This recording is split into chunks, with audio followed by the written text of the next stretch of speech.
지금 팔고 있다라는 말이 들리면 괜히 마음이 흔들립니다. 뉴스에서는 연일 하락 소식이 들리고 주변에서는 불안하다는 이야기가 오갑니다. 은퇴를 앞두고 있거나 이미 은퇴 후 삶을 살고 있다면 더 예민해질 수밖에 없습니다. 이제는 다시 벌 수 있는 시간보다 지켜야 할 시간이 더 중요하니까요. 그런데 이상하지 않으세요? 우리가 불안해서 팔고 있을 때 어떤 사람들은 조용히 사고 있다는 사실 말입니다. 특히 자산가들, 이른바 부자들은 남들이 외면하는 시기에 슬며시 움직입니다. 큰 소리로 떠들지 않고 뉴스에 오르내리지도 않게 조용히 말이죠. 은퇴 준비 관점에서 보면 이 장면은 굉장히 중요한 힌트를 줍니다. 지금 팔고 있다는 건 누군가에게는 공포의 신호지만 누군가에게는 기회의 신호라는 뜻이니까요. 1. 현금 흐름이 나오는 자산 상가 오피스텔 같은 수익형 부동산. 많은 사람들이 부동산을 시세 차익 중심으로 생각합니다. 오르면 좋고 떨어지면 불안해하죠. 하지만 은퇴 이후에는 관점이 완전히 달라집니다. 중요한 건 가격이 아니라 매달 들어오는 돈입니다. 최근 몇 년간 금리 인상과 경기 둔화로 상가나 오피스텔 시장은 한동안 외면받았습니다. 공실 걱정, 대출 부담, 상권 침체 등 이유도 많았죠. 그래서 실제로 지금 팔고 있다는 말이 나옵니다. 급매물도 늘었습니다. 그런데 일부 자산가들은 이 시기에 핵심 입지의 소형 상가나 역세권 오피스텔을 매입합니다. 왜일까요? 첫째, 가격이 조정되어 있습니다. 둘째, 현금 여력이 있기 때문에 대출 부담이 적습니다. 셋째, 장기 보유를 전제로 하기 때문입니다. 사례 하나 들어볼게요. 사례 1. 60대 초반 퇴직 예정자 김씨. 김씨는 대기업에서 30년 넘게 근무하고 퇴직을 앞두고 있었습니다. 주변에서는 요즘 상가 위험하다는 이야기를 많이 했죠. 그런데 그는 서울 외곽이 아니라 지하철 환승역 인근의 1층 소형 상가를 급매로 매입했습니다. 이전 가격 대비 20% 이상 낮은 금액이었죠. 그는 이렇게 말했습니다. 나는 이걸 되팔 생각이 없어요. 월세만 꾸준히 나오면 됩니다. 지금은 프랜차이즈 카페가 들어와 매달 안정적인 임대료가 들어옵니다. 시세는 아직 크게 오르지 않았지만 김 씨에게 중요한 건 그게 아닙니다.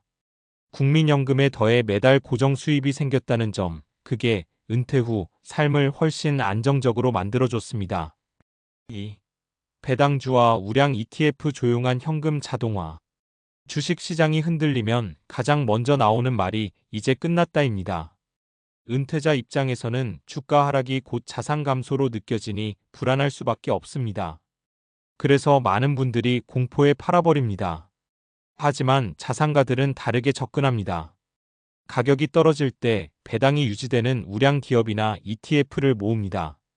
특히 글로벌 배당 ETF나 고배당 가치주 같은 자산을 천천히 분할 매수합니다. 이들의 목표는 단기 수익이 아닙니다. 10년 동안 배당이 얼마나 쌓일까를 계산합니다. 사례 2. 은퇴 3년 차 박 씨. 박 씨는 58세에 은퇴했습니다. 처음 1년은 예적금 위주로 운영했습니다. 마음은 편했지만 물가 상승을 체감하면서 생각이 달라졌습니다. 그래서 주가가 크게 조정받던 시기에 국내 고배당 ETF와 글로벌 배당 ETF를 나눠서 매수했습니다. 처음엔 겁이 났다고 합니다. 다들 팔고 있는데 나만 사는 느낌이었어요. 하지만 3년이 지난 지금 그는 매년 수백만 원의 배당금을 받습니다. 그 돈으로 손주 용돈도 주고 여행도 갑니다. 원금은 시장에 그대로 두고 배당으로 생활의 여유를 만듭니다. 은퇴 후 투자에서 가장 강력한 무기는 복리보다 현금 흐름입니다. 부자들은 그걸 알고 있습니다. 그래서 시장이 흔들릴 때 오히려 씨앗을 심습니다. 3. 자신에게 투자하는 자산 작은 사업, 콘텐츠, 기술. 의외의 투자처는 꼭 금융자산만을 말하지 않습니다. 부자들이 조용히 사모으는 것 중 하나는 현금 창출 능력입니다. 다시 말해 돈을 벌 수 있는 구조를 사는 겁니다. 예를 들어 소규모 무인 매장, 온라인 쇼핑몰 지분, 유튜브 채널 인수, 특정 기술 교육 등입니다. 남들이 힘들다, 레드오션이다라고 할 때 오히려 구조를 분석하고 수익 모델을 정비합니다. 사례 3. 50대 후반 이씨 부부. 이씨 부부는 은퇴 후 카페를 차리는 대신 이미 운영 중이던 지역 무인 빨래방을 인수했습니다. 기존 사장은 개인 사정으로 급하게 매각을 원했고 매출은 꾸준했지만 관리가 미흡했습니다. 이씨 부부는 시스템을 정비하고 청결과 마케팅을 강화했습니다. 큰 수익은 아니지만 월 20만 300만 원의 순이익이 안정적으로 나옵니다. 무엇보다 우리가 통제할 수 있는 수입원이라는 점이 심리적 안정감을 줍니다. 그들은 말합니다. 은퇴는 일에서 손을 떼는 게 아니라 통제 가능한 일을 하는 거더라고요. 결국 관점의 차이입니다. 은퇴 준비에서 가장 큰 리스크는 시장 변동이 아닙니다. 모두가 팔 때 나도 팔아버리는 마음입니다. 부자들이 특별히 천재라서 돈을 버는 건 아닙니다. 그들은 남들과 다른 질문을 합니다. 이 자산이 10년 뒤에도 현금 흐름을 줄까? 지금의 공포는 일시적일까, 구조적일까? 나는 이 자산을 버틸 수 있는가? 은퇴 이후의 삶은 얼마를 벌었는가 보다 얼마나 안정적으로 들어오는가가 더 중요합니다. 그래서 누군가는 공포에 팔고 누군가는 조용히 삽니다. 지금 팔고 있다는 말이 들린다면 한 번쯤 이렇게 물어보세요. 나는 왜 팔려고 하는 걸까? 혹시 누군가는 지금 이걸 사고 있지 않을까? 은퇴는 끝이 아니라 자산을 바라보는 관점이 바뀌는 시점입니다. 가격이 아니라 흐름을 보고, 단기가 아니라 10년을 보고, 소문이 아니라 숫자를 보는 사람. 그런 사람이 은퇴 후에도 흔들리지 않습니다. 남들이 조용히 떠날 때 조용히 들어가는 사람. 그 차이가 10년 뒤의 삶을 완전히 다르게 만듭니다. 지금 시장에서 팔리고 있는 자산 중에 혹시 당신의 노후를 지켜줄 씨앗이 숨어 있지는 않을까요? 앞에서 우리는 남들이 팔 때 부자들은 왜 조용히 사는가를 이야기했습니다. 그렇다면 자연스럽게 이어질 질문이 하나 생깁니다. 그럼 도대체 왜 이런 일이 반복될까? 왜 시장은 늘 과하게 흔들리고 왜 일부 사람들은 그 흔들림 속에서 기회를 발견할까요? 이 부분을 이해하려면 감이 아니라 뇌과학과 행동경제학을 알아야 합니다. 은퇴 준비에 있어 이 지식은 생각보다 훨씬 중요합니다. 4. 우리는 왜 지금 팔고 있다는 말에 흔들릴까? 손실회피 본능. 인간은 이익보다 손실에 2배 민감하다. 행동경제학자 데니얼 카너먼과 아모스 트버스키가 밝혀낸 이론에 따르면 인간은 같은 크기의 이익보다 손실에서 약 2배 더 큰 심리적 고통을 느낍니다. 이것을 손실회피 성향 로스 어버전이라고 합니다. 예를 들어볼까요? 1,000만 원 벌었을 때의 기쁨, 1,000만 원 잃었을 때의 고통. 대부분의 사람은 잃었을 때의 충격이 훨씬 크다고 느낍니다. 그래서 자산이 10%만 떨어져도 더 떨어질 것 같다는 공포가 증폭됩니다. 은퇴를 앞둔 사람일수록 이 성향은 더 강해집니다. 이 돈은 다시 벌기 어렵다는 생각이 들기 때문입니다. 그 결과 가격이 가장 많이 떨어졌을 때 팔아버리는 역설적인 선택을 하게 됩니다. 하지만 자산가들은 이 본능을 이해하고 있습니다. 그래서 감정이 아니라 확률과 구조를 봅니다. 군집 심리. 다수가 움직이면 안전하다고 느끼는데 인간의 뇌는 원래 생존을 위해 진화했습니다. 원시 시대에 무리에서 이탈하면 생존 확률이 떨어졌기 때문에 우리는 다수의 행동을 따라가도록 설계되어 있습니다. 이를 군집 행동어드 비헤이비어이라고 합니다. 시장에서 이 현상은 이렇게 나타납니다. 뉴스에서 폭락이라는 단어가 반복된다. 주변 지인이 다 정리했다고 말한다. 온라인 커뮤니티에 공포 글이 넘쳐난다. 이때 뇌는 이렇게 판단합니다. 지금 팔지 않으면 위험하다. 하지만 아이러니하게도 시장은 다수가 같은 방향으로 움직일 때 가격이 과도하게 왜곡됩니다. 공포가 과잉 반영되면서 자산이 본질 가치보다 낮게 거래되는 구간이 생깁니다. 부자들이 조용히 사는 시점은 바로 이런 구간입니다. 그들은 왜 떨어졌는가? 를 분석하지 남들이 팔았는가? 를 기준으로 삼지 않습니다. 5. 장기 투자에 유리한 과학적 근거. 시간은 변동성을 줄인다.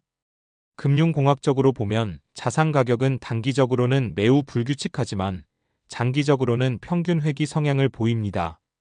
경제는 순환하고 기업은 이익을 창출하며 인구와 생산성은 결국 성장 방향으로 움직이기 때문입니다. 통계적으로도 그렇습니다. 1년 보유 시 손실 확률은 상당히 존재합니다. 그러나 10년 이상 장기 보유 시 우량 자산의 손실 확률은 급격히 낮아집니다. 왜 그럴까요? 첫째, 단기 가격은 감정이 결정합니다. 둘째, 장기 가격은 실적이 결정합니다. 은퇴 준비 관점에서 이 차이는 매우 중요합니다. 단기 변동을 견딜 수 있는 구조만 갖추면 장기 확률은 유리해집니다. 그래서 자산가들은 항상 이렇게 말합니다. 버틸 수 있는 자산만 사라. 버틸 수 있다는 건 곧 과도한 대출이 없고 생활비를 다른 현금 흐름이 보완하고 5년, 10년 묶여 있어도 괜찮은 돈이라는 뜻입니다. 6. 은퇴 자산 설계의 핵심 공식? 이제 정리해 보겠습니다. 은퇴 자산은 크게 세 층으로 나눌 수 있습니다. 1층 생존 자금, 생활비 23년치 현금성 자산, 시장 폭락이 와도 팔지 않아도 되는 안전판입니다. 2층 현금 흐름 자산, 배당주, 임대 수익, 연금 등 가격이 아니라 들어오는 돈에 초점을 둡니다. 3층 성장 자산, 장기적으로 자산 가치를 키워줄 자산, 시장 조정기마다 분할 매수합니다. 대중은 3층에만 집중하다가 하락장에서 무너집니다. 하지만 자산가들은 1층과 2층을 먼저 구축해둡니다. 그래서 공포가 와도 팔 이유가 없습니다. 이 구조가 바로 남들이 팔 때 사는 힘의 근원입니다. 7. 결국 은퇴 준비는 심리 설계다. 많은 사람들이 은퇴 준비를 숫자의 문제라고 생각합니다. 얼마 모으면 될까? 수익률은 몇 퍼센트면 충분할까? 물론 중요합니다. 하지만 더 중요한 건 이것입니다. 나는 하락장에서 버틸 수 있는가? 행동경제학 연구에 따르면 투자자의 장기 수익률은 시장 수익률보다 낮습니다. 이유는 단 하나, 타이밍을 잘못 잡기 때문입니다. 오를 때 사고 떨어질 때 팝니다. 은퇴 이후에는 이 실수를 반복할 여유가 없습니다. 그래서 부자들은 투자 전에 심리부터 설계합니다. 대출 비율을 낮춘다. 현금 비중을 확보한다. 생활비를 분리한다. 그리고 나서야 조용히 움직입니다. 마무리하며 지금 팔고 있다는 말이 들릴 때 두 가지 선택이 있습니다. 불안에 동참한다. 왜 이런 상황이 생겼는지 분석한다. 은퇴는 소득이 멈추는 시점이지만 판단력이 멈추는 시점은 아닙니다. 시장은 언제나 흔들립니다. 공포도 탐욕도 반복됩니다. 하지만 구조와 확률은 크게 달라지지 않습니다. 부자들이 조용히 사모으는 이유는 용감해서가 아니라 구조를 이해하기 때문입니다. 은퇴 후 삶은 속도가 아니라 방향입니다. 남들과 같은 방향으로 달리는 것이 아니라 내 삶을 지킬 방향으로 걷는 것입니다. 지금 시장에서 누군가는 팔고 있습니다. 그리고 누군가는 조용히 사고 있습니다. 당신은 어느 쪽에 서고 싶으신가요?